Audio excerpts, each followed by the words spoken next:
Moi qui vous souhaite la bienvenue au nom du conseil d'administration, qui est également représenté par Wilfried Franck de Ferrière. Donc bienvenue à tous, monsieur le maire, vice-président du conseil départemental, les professionnels, c'est nombreux, les nombreux bénévoles, parce que la maison John et Jenny Bost marche grâce aux bénévoles, des résidents, ils sont là, oui, voilà. Et puis, bien sûr aussi, les membres du comité scientifique de la maison John et Jenny Bost, qui vient de se réunir tout cet après-midi.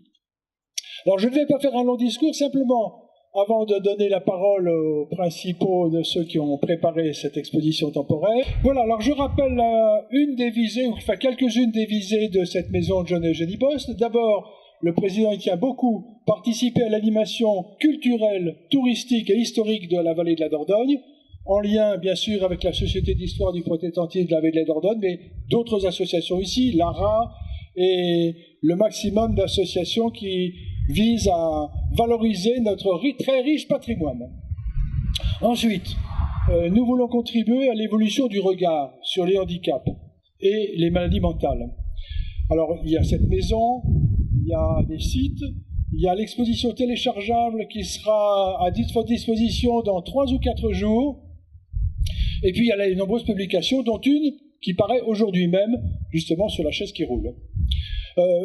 Ce changement de regard, il se fait aussi parce que la maison est un lieu de rencontre entre les résidents, heureusement qu'il y en a quelques-uns qui sont ici, et puis les visiteurs, les bénévoles.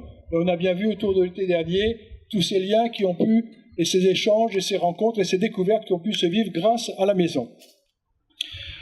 Enfin, je ne vais pas être beaucoup plus long, nous voulons contribuer par un retour aux sources historiques, au maintien de l'esprit qui animait John Bost. C'est-à-dire un accueil ouvert et beaucoup de pragmatisme qui s'adapte aux besoins. Parce que, comme vous le savez, John Bost n'avait pas un projet au départ. C'est la demande, ce sont les besoins qui l'ont fait évoluer. Et on peut très bien être tout à fait fidèle aux sources en sachant qu'il faut évoluer. Et on évolue parce qu'on est fidèle aux sources.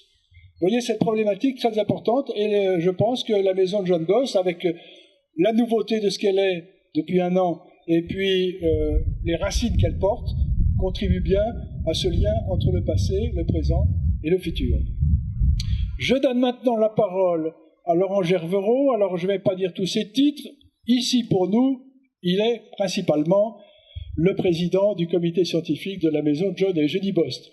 Les autres titres, il y en a beaucoup, je n'y lis pas. Et puis, ensuite, ça sera Ariane qui prendra la parole. Alors, Ariane, je rappelle, elle n'est pas seulement conservateur du musée, elle est aussi archiviste de la Fondation John Bost. Et c'est elle qui, en fait, à 90%, est la réalisatrice pratique, concrète, relationnelle de cette exposition que vous allez voir dans un instant. Je leur donne donc la parole.